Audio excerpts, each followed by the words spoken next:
দক্ষিণ চব্বিশ পরগনার নামখানায় প্রায় 40 কোটি টাকা ব্যয়ে নির্মিত হতে চলেছে একটি অত্যাধুনিক মৎস্য বন্দর। হাতানিয়া দোয়ানিয়া নদীর চরে শুরু হয়েছে এই বড় প্রকল্পের কাজ। আধুনিক কাঠামো এবং উন্নত পরিষেবার মাধ্যমে এই মৎস্য বন্দর রাজ্যের মৎস্য শিল্পে নতুন দিগন্ত খুলে দেবে বলেই আশা করা হচ্ছে, যদিও কপালে প্রশ্নের ভাঁজ পড়েছে। এই প্রকল্পের আওতায় তৈরি হচ্ছে অত্যাধুনিক বরফকল, আধুনিক সংরক্ষণাগার, মাছের নিলাম কেন্দ্র এবং উন্নত পরিবহন ব্যবস্থা। পাশাপাশি মৎস্যজীবীদের বিশ্রাম ও স্নানের জন্য বিশেষ ব্যবস্থা রাখা হচ্ছে। বিকল হয়ে যাওয়া মৎস্য ট্রলার মেরামতের সুবিধার্থে তৈরি করা হচ্ছে ড্রাই ডক।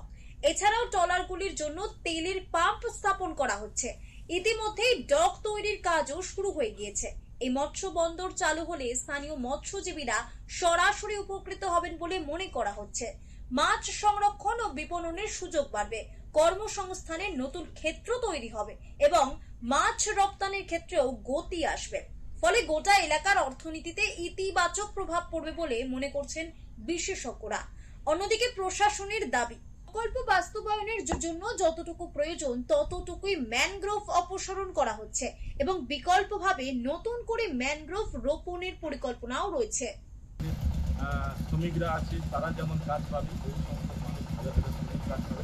সঙ্গে যারা আমাদের মৎস্য সম্প্রদায়ের মানুষ আছে, যারা সমুদ্রে মাছ ধরতে যায়, তারাও এই কোল্ড স্টোরের মাধ্যমে তারা মাছটা সংরক্ষণ করতে পারবে এবং তারা যে মাছের যে কোল্ড স্টোরের অভাবে যে মাছটা নষ্ট হয়ে যায়, যে পরিমাণে মাছ আছে সেটা তারা সংরক্ষণ করতে পারবে এবং তারা তাদের তারা দাদা, বিরোধীদের দাবি যে ম্যানগ্রোভ ধ্বংস করে এই কাজ হচ্ছে, মুখ্যমন্ত্রী এখানে না বলেছে, কি বলবেন? দাবি একদম যে তারা যেটা বলছে একদম কথাই বলছে, ম্যানগ্রোভ ধ্বংস এখানে কোনোমতেই হচ্ছে না। আর আমাদের এখানে ম্যানগ্রোভ ধ্বংসের কোনো জায়গা নেই। যদিও আমাদের এই যে আমাদের ওরা স্বার্থে যদি ম্যানগ্রোভের টুকটাক যদি সমস্যা থাকে, সেখানে বন দপ্তরের সঙ্গে আমাদের কাজ আছে। যদি একটা ম্যানগ্রোভ সমস্যা হয়, সেখানে আমরা 10খানা ম্যানগ্রোভ আমরা বসিয়ে যে বিল্ডিংটা হয়ে আছে, এটা আছে স্টোরেজ। এটা মাছ ক্যারেট করে ভিতরে স্টোরেজ করে এটা মাছ ফিচার করা হবে, এখানে মাছ থাকবে, এখানে দীর্ঘদিন যাবত মাছ রাখতেও পারে। ওই ধারে যে হচ্ছে ওটা দুটো জলের ট্যাঙ্কার হচ্ছে, যাতে মৎস্যজীবীরা এসে স্নান পান করে ওরা জল নিয়ে যেতে পারে, ওটা জলও নিয়ে যাবে। এটা ওদের বিশ্রাম নেওয়ার জায়গা, রাত দিন ধরে আসবে, একটু বিশ্রাম করবে, এটা একটা প্ল্যান হচ্ছে। ওই ধারে একটা ডগ হচ্ছে ওই কোণের দিকে, ডাই ডগ, যেখানে নৌকা উঠবে নামবে, নৌকা কোনো যান্ত্রিক উঠে হলে ওই ধারে। এটা একটা বিল্ডিং হচ্ছে, এটা হচ্ছে একটা অফিস। ওই স্টোরেজ ডিপার্টমেন্ট যে সমস্ত মালিকরা মাছ রাখবে তাদের নোট করার ব্যাপার আছে, এখানে একটা অফিস হচ্ছে।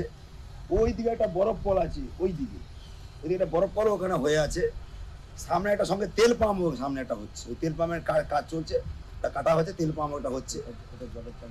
আর ওই সামনে একটা জল আছে, মানে সামনে একটা ওই সামনে একটা ঘর হচ্ছে, ওখানে একটা স্টোরেজ মতো হবে, প্লাস ওখানে একটা ডগ হবে, আর একটা ডগ হবে, ওখানে একটা বড় ডগ এটা মনে হবে, যেখানে ডগের গায়ে মাছ তলাটা ভিড়িয়ে ওরা যাতে মাছটা তুলতে পারে। তবে উন্নয়নের এই ছবির অন্য দিকেও রয়েছে কিছু উদ্বেগ। মৎস্য বন্দর নির্মাণের জন্য কিছু ম্যানগ্রোভ গাছ অপসারণ করতে হচ্ছে। ম্যানগ্রোভ উপকূলীয় পরিবেশের জন্য অত্যন্ত গুরুত্বপূর্ণ। প্রাকৃতিক দুর্যোগের সময় এগুলো ঢাল হিসেবে কাজ করে, ভূমিক্ষয় রোধ করে এবং জীব বৈচিত্র্য রক্ষায় গুরুত্বপূর্ণ ভূমিকা পালন করে। পরিবেশবিদদের একাংশের মতে উন্নয়নের স্বার্থে পরিবেশের ক্ষতি দীর্ঘমেয়াদে বড় বিপদের কারণ হয়ে দাঁড়াতে পারে। জিনিস হচ্ছে, কিছু গড়তে গেলে কিছু ভাঙতে হবে না? তা অতএব যদি একটু স্বার্থ ত্যাগের পরিবর্তে যদি বৃহত্তর স্বার্থ রক্ষা হয়, কিছু মানুষের কর্মসংস্থান হয়, সেটাই বিরাট জিনিস। আমাদের তো বাঁচার জন্য তো খাদ্যের জন্যই সব কিছু, তো অতএব যদি আসে তো আমাদের উপকার আছে। ফলে প্রশ্ন থেকেই যাচ্ছে, উন্নয়নের স্বার্থে সাময়িক পরিবেশগত ক্ষতি কি গ্রহণযোগ্য, নাকি আরো পরিবেশ বান্ধব পরিকল্পনা নেওয়া উচিত ছিল?